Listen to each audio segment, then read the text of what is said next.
E hoje eu quero conversar com a igreja sobre a unidade no corpo de Cristo. Nós vamos falar da unidade, a diversidade e a mutualidade que existe no corpo de Cristo. Há uma má compreensão sobre o que é de fato a unidade. Existe essa má compreensão. Alguns compreendem teologicamente, mas demonstram na prática não saberem exatamente nada a esse respeito. A unidade pretendida por Jesus em sua palavra vai muito além da opinião das pessoas, daquilo que nós pensamos ou achamos a respeito. Ela tem por princípio estabelecer o modo de vida que homens e mulheres de Deus devem ter, de que maneira devem agir e como devem se comportar. Se muitos não entendem a unidade, que dirá então a diversidade e a mutualidade no corpo de Cristo? Então nós vamos falar hoje um pouquinho sobre isso. Em 1 Coríntios 1:10,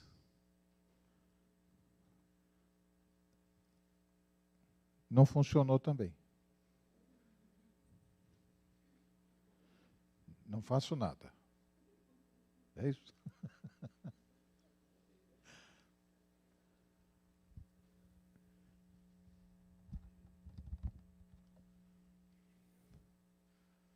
Tá ligado.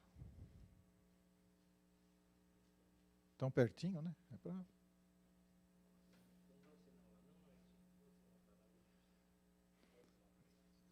Meu irmão, me ajuda aí então.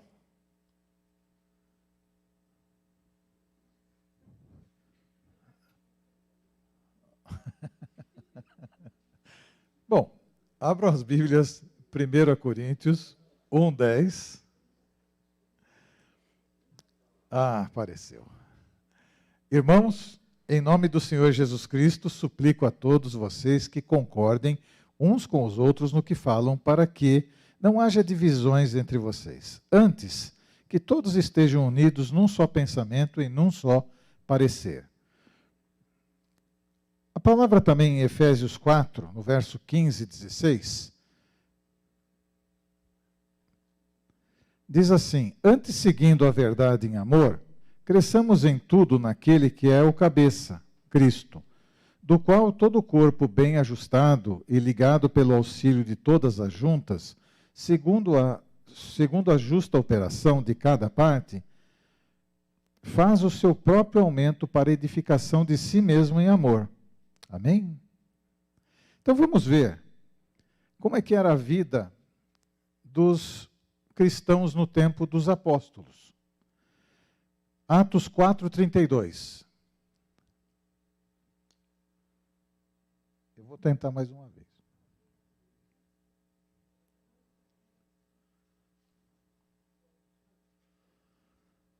Agora foi. Agora fui eu, né? Então vamos ver. Gente, é assim mesmo, né? Ao vivo e a cores as coisas são assim. Nem sempre, né? Então tem essas coisinhas mesmo. Mas isso sem nenhum problema. E diz assim, então, em Atos 4:32.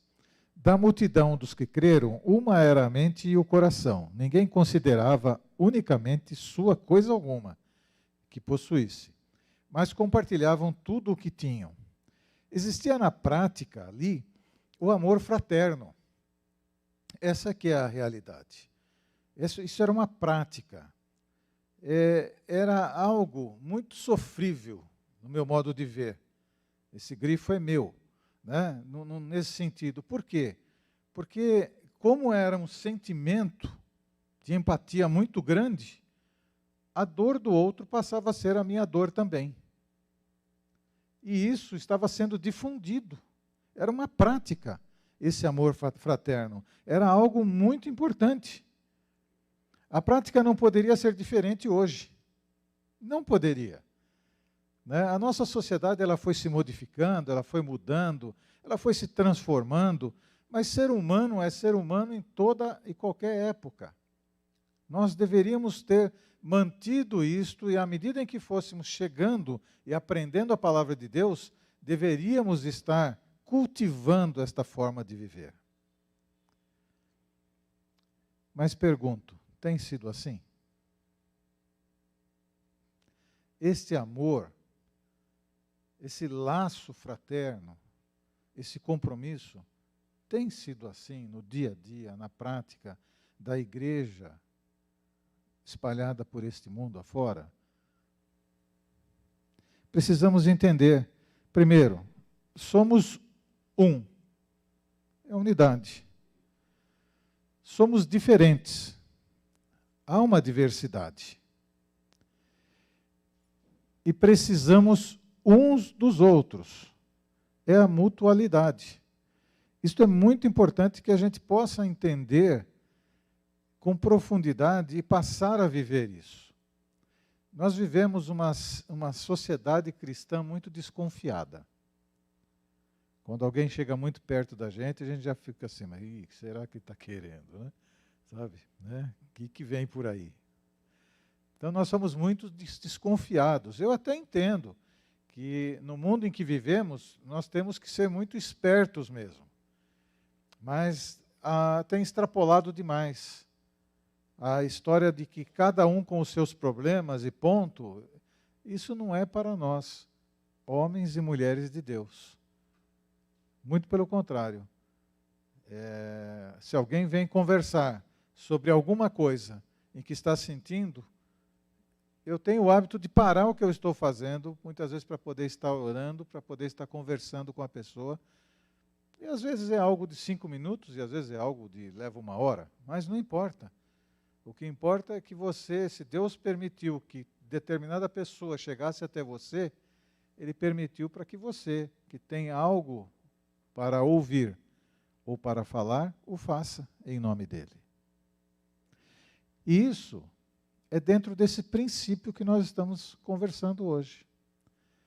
Quando eu vejo que se meu irmão está vivendo um determinado problema e ele está compartilhando comigo, este compartilhar comigo me diz respeito. Me diz respeito. Então nós vamos ver a unidade, diversidade e mutualidade. 1 Coríntios 12, de 12 a 27. Ora, assim como o corpo é uma unidade, embora tenha muitos membros, e todos os membros, mesmo sendo muitos, formam um corpo, assim também com respeito a Cristo. Pois em um só corpo, todos nós fomos batizados em um único Espírito, quer judeus, quer gregos, quer escravos, quer livres. E a todos nós foi dado beber de um único Espírito. O corpo não é feito de um só membro, mas de muitos. Ou seja, somos muitos. Temos muitos membros, mas é um só corpo. Vejamos a diversidade. Do verso 15 até o verso 20. Se o pé disser, porque eu não sou mão, não pertenço ao corpo, nem por isso deixa de fazer parte do corpo. E se o ouvido disser, porque eu não sou olho, não pertenço ao corpo, nem por isso deixa de fazer parte do corpo. Se todo o corpo fosse olho, onde estaria a audição? E se todo o corpo fosse ouvido, onde estaria o olfato? De fato, Deus dispôs cada um dos membros no corpo segundo a sua vontade. Se todos fossem um só membro, onde estaria o corpo? Assim não há muitos membros, mas um só corpo. Assim há muitos membros, mas um só corpo. Somos diferentes, diversidade. Cada um tem uma função diferente e específica, mas fazemos parte do mesmo corpo. Amém? E nós temos aqui a mutualidade. Do verso 21 em diante, e ele diz, o olho não pode dizer à mão, não preciso de você. Nem a cabeça pode dizer aos pés, não preciso de vocês. Ao contrário, os membros do corpo que parecem mais fracos são indispensáveis. E os membros que pensamos serem menos honrosos, tratamos com especial honra. E os membros que em nós são indecorosos, são tratados com decoro especial. Enquanto os que em nós são decorosos, não precisam ser tratados de maneira especial. Mas Deus estruturou... Desculpa, irmãos. Mas Deus estruturou, é que eu não consigo, eu sou meio cegão mesmo, não consigo enxergar a letra lá. Mas Deus estruturou o corpo dando maior honra aos membros que dela tinham falta, a fim de que não haja divisão no corpo, mas sim que todos os membros tenham igual cuidado uns pelos outros. Quando um membro sofre, todos os outros sofrem com ele. Quando um membro é honrado, todos os outros se alegram.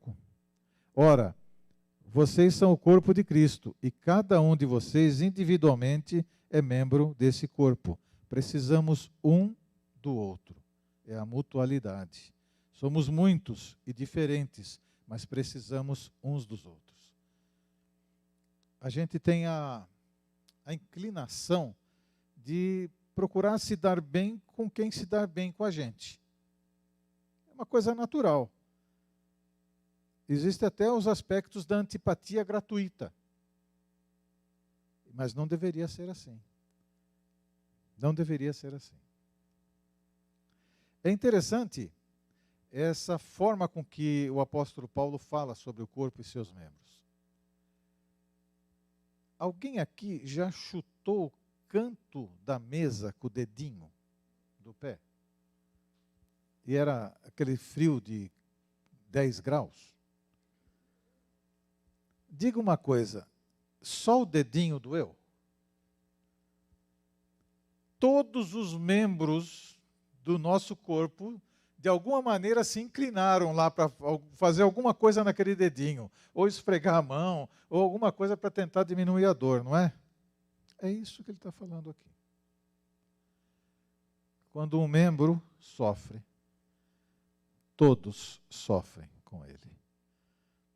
Deveria ser assim. A dor de um deveria ser a dor de outro. Eu sei que muitos vão falar assim, mas pastor, seria insuportável viver desse jeito. Não é? Porque cada um tem o seu contexto de vida, sofre dentro do seu contexto. Mas a palavra de Deus, ela dá uma abertura nesse aspecto muito grande, onde a igreja, que é o corpo, e o problema de um é o problema de todos. Compromisso com Cristo implica em compromisso com a igreja de Cristo.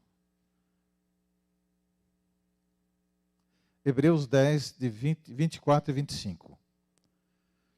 Consideremo-nos uns aos outros para nos estimularmos ao amor e às boas obras.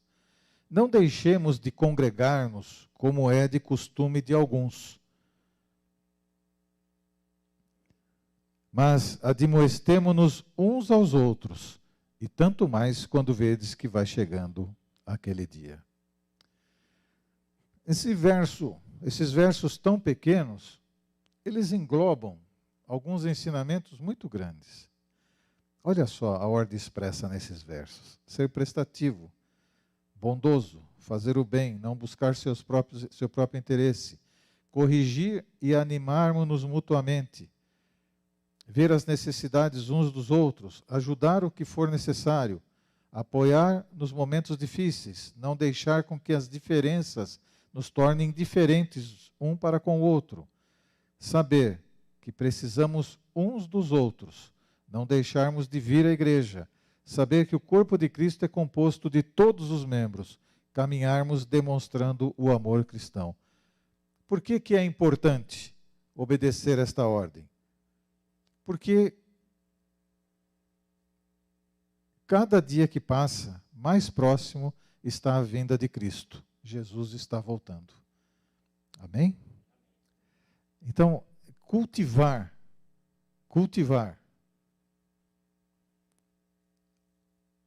a palavra de Deus, a unidade. Somos diferentes, a diversidade. Precisamos um dos outros. Mutualidade. Unidade, temos muitos membros, mas um só corpo. Diversidade, ainda que cada um tenha a função específica, fazemos parte do mesmo corpo. Não existe corpo ativo feito de um só membro, e não existe membro ativo fora do corpo. E a mutualidade, somos muitos e diferentes, mas precisamos uns dos outros. Amém, meus irmãos? Esta é a palavra que eu tinha para entregar para vocês nesta noite. Que Deus tenha falado ao seu coração com relação a este princípio, porque esta unidade pretendida por Jesus, ele deixa claro lá em João 17, quando ele ora por nós, aqueles que haveríamos de crer. E ele deixa isto claro, para que nós pudéssemos ser como ele é, igual ao Pai. Ser igual a ele. Ter o mesmo sentimento que ele teve e cultivar a mesma maneira de andar que ele andou. Amém? Amém. Deus abençoe.